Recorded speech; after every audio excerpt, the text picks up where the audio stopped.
చైతన్య రథం ప్రేక్షకులకు స్వాగతం, నమస్కారం. వైఎస్ఆర్ కాంగ్రెస్ పార్టీ నాయకురాలు బుట్టా రేణుక ఎల్ఐసి తదితర సంస్థల నుంచి 310 కోట్ల రూపాయల లోన్ తీసుకుని కట్టకుండా వ్యవహరిస్తున్న తీరు చూస్తున్నాం. అసలు వైఎస్ఆర్ కాంగ్రెస్ పార్టీలో ఉన్న నాయకులంతా ఇలాంటి వాళ్ళే ఉంటారా?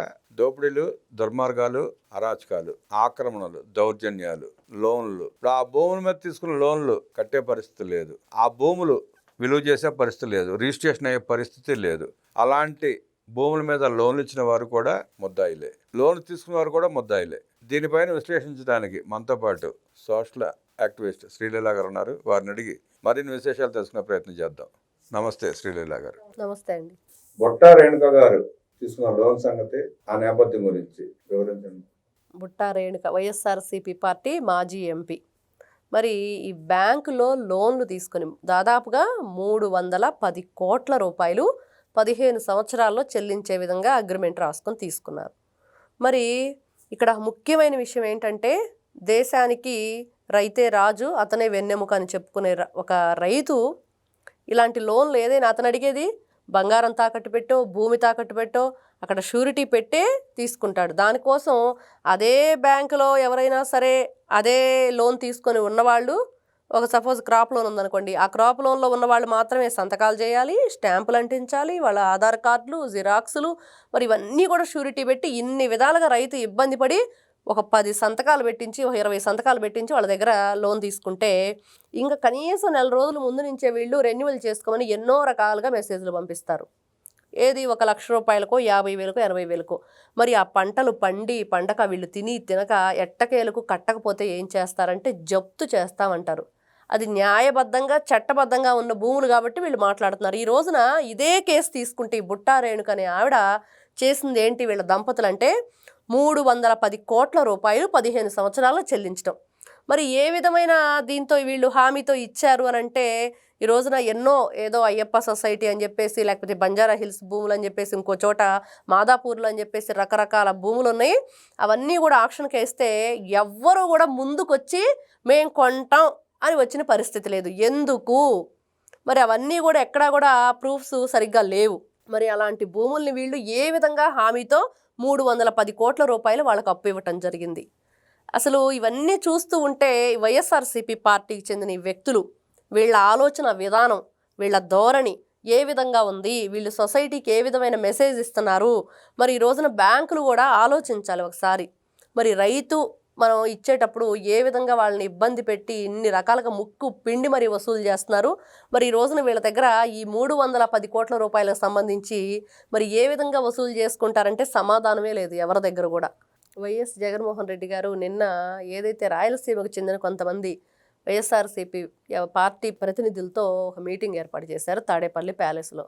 ఆయన పదే చెప్తారు, అసలు బటన్ నొక్కితే చాలు నేను అన్నీ కూడా వాటంతటా అవే జరిగిపోయేవి అని. మరి ఏం తీసుకొచ్చారు రాష్ట్రానికి? అసలు ఫస్ట్ ఒక రాష్ట్రం అంటే క్యాపిటల్ ఏంటి? 5 సంవత్సరాలు ముఖ్యమంత్రిగా ఉన్నావు. మరి బీజేపీ మెడలు వంచి నేను ఆ రోజున రాష్ట్రానికి ఏదో చేస్తానని పదే చెప్పిన జగన్మోహన్ రెడ్డి గారు ఏం చేశారంటే ఏమీ చేయలేదు ఈ రోజున. అందుకనే నేను ఏదైనా చేస్తేనే నాకు ఓటేయండి అన్నదానికి కరెక్ట్గా సమాధానం చెప్పారు ఆంధ్ర రాష్ట్ర ప్రజలు. మరి అదే జరుగుతుంది ఈ రోజున. ఈ వైఎస్ఆర్సీపీ పార్టీ ఎవరైతే ఈ ఎంపీలు, ఎమ్మెల్యేలు, మరి కార్యకర్తలు, మరి వాళ్ళ కార్యకర్తల మీద ఈ రోజున జగన్మోహన్ రెడ్డి గారి అభియోగాలు ఏంటి? మరి ఎక్కడ చూసుకున్నా కూడా రాళ్లదాడని, లేకపోతే కోడికత్తి కేసు అని, ఇంకోటి చూస్తుంటే మొన్న హెలిప్యాడ్కి సంబంధించింది కానీ, ఆ హెలికాప్టర్ పైలట్కి సంబంధించి ఆ బ్యాగ్ దోసుకెళ్లారని చెప్పేసి రకరకాల ఆరోపణలు. మరి ఏ విధంగా చూడాలి అంటే ఆర్థిక నేరగాళ్ళు వీళ్ళంతా కూడా రాష్ట్రాన్ని సర్వనాశనం చేసేసి చేయాల్సినవన్నీ చేసేశారు. ఈ రోజున నిజంగానే శుద్ధ పూసలం మేము, అసలు మాకేమీ తెలీదు, రాష్ట్రాన్ని ఎంతో మంచిగా చూసాం, అసలు బటన్ ఒక్కటే నొక్కాను నేను, ఇంకేం చేయలేదు ఆయనే చెప్తున్నాడు క్లియర్గా. నేను బటన్ నొక్కాను అని అంటున్నాడు. ఆ బటన్ నొక్కటం వల్ల ఏం జరిగిందంటే ఏమి జరగలేదు. ఈ రోజున వైఎస్ఆర్సీపీ పార్టీ 11కు పరిమితమై పక్కన కూర్చుంది. అదైతే క్లియర్గా కనిపిస్తుంది. రాష్ట్ర ప్రజలు కూడా ఆలోచించారు, వాళ్ళ ఆలోచనతో ఓటేశారు.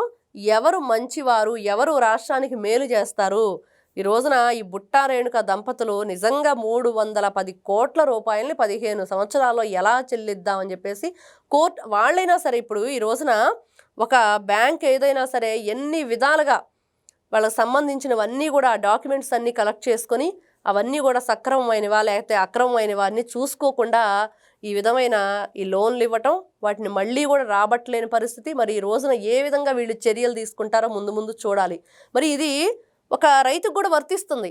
మరి ఏదైనా సరే ఇప్పుడు రైతు ఎన్నో విధాల కష్టపడి అతను మనకి దేశానికి అన్నం పెడుతున్నాడు. ఆ రైతునేమో ఆ విధంగా చావు కొట్టేస్తూ ఉంటారు వీళ్ళు. మరి ఇట్లాంటి వాళ్ళకేమో వీళ్ళ కాళ్ళకు మొక్కుతూ ఉంటారు. అయ్యా బాబు అని బ్రతిమలాడుకున్నట్లే ఉంది ఈ రోజున పరిస్థితి. మరి ఈ విధమైన ఏదైతే ఈ రిజిస్ట్రేషన్ అవ్వని భూములు లేకపోతే ఇలా సరిగ్గా వాటికి డాక్యుమెంట్స్ లేని భూముల్ని వీళ్ళు తాకట్టు పెట్టడం, అదేవిధంగా ఈ వందల కోట్ల రూపాయల డబ్బులు తీసుకొచ్చుకోవటం, మరి వాళ్ళు కట్టలేక అదే భూముల్ని వేలం వేసుకోండి అంటే ఇక్కడ వీళ్ళు ఏ విధంగా ఆలోచించారు అంటే ఎదురుగా వీళ్ళకి తెలుసు ఆ భూములు ఏ విధమైనటువంటి భూములో. మరి వాటిని వాళ్ళు ఆక్షన్కి వేస్తే ఏమొస్తుంది? ఈ రోజున చూస్తే ఎవ్వరూ కూడా ముందుకు రాని పరిస్థితి.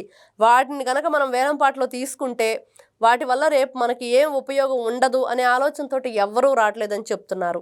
నిజంగా వైఎస్ఆర్సీపీ పార్టీ జగన్మోహన్ రెడ్డి గారు ఏ విధమైన ఆలోచనాపరుడు అనే దానికి ఈ రోజున వీళ్ళ ఎంపీలు, ఎమ్మెల్యేలు వీళ్ళంతా కూడా ఈ విధమైన దోపిడీలు ఇలాంటి లావాదేవీలు చేస్తారని మనకు కనిపిస్తుంది. వీళ్ళ వ్యవహారాన్ని ప్రజలు ఎట్లా చూస్తున్నారంటారు? ఖచ్చితంగా ఈ రోజున 11కు పరిమితమై పక్కన కూర్చుని నాకు ఇంకెలా చూస్తారు? ఆల్రెడీ అయిపోయింది, చూశారు. ఇంకా వీళ్ళు ప్రజల్ని మభ్యపెట్టే ప్రయత్నం చేస్తున్నారు కాబట్టి దాన్ని ఖండించే విధంగా వాళ్ళు కూడా రెస్పాండ్ అయ్యే విధంగా ఉన్నారు. ఖచ్చితంగా వీళ్ళు దొంగలు, ఇంకా దొరకాల్సిన వాళ్ళు ఉన్నారు. ఎవరైతే ఈ రోజున ఆలీబాబా 40 దొంగల సినిమాలలాగా 40 మంది దొంగలు దొరుకుతున్నారు కానీ ఆలీబాబా దొరకట్లా. అతను ఎప్పుడు చూస్తున్నారని చెప్పి ప్రజలు కూడా ఎదురు చూస్తున్నారు. గతంలో ప్రజలు 11 సీట్లను ఇచ్చారు. రాబోయే ఎలక్షన్స్లో కనీసం నామినేషన్ పెట్టాక కూడా అభ్యర్థులు దొరకరు అని విశ్లేషించిన శ్రీలీల గారికి ధన్యవాదాలు తెలియజేస్తూ నమస్కారం.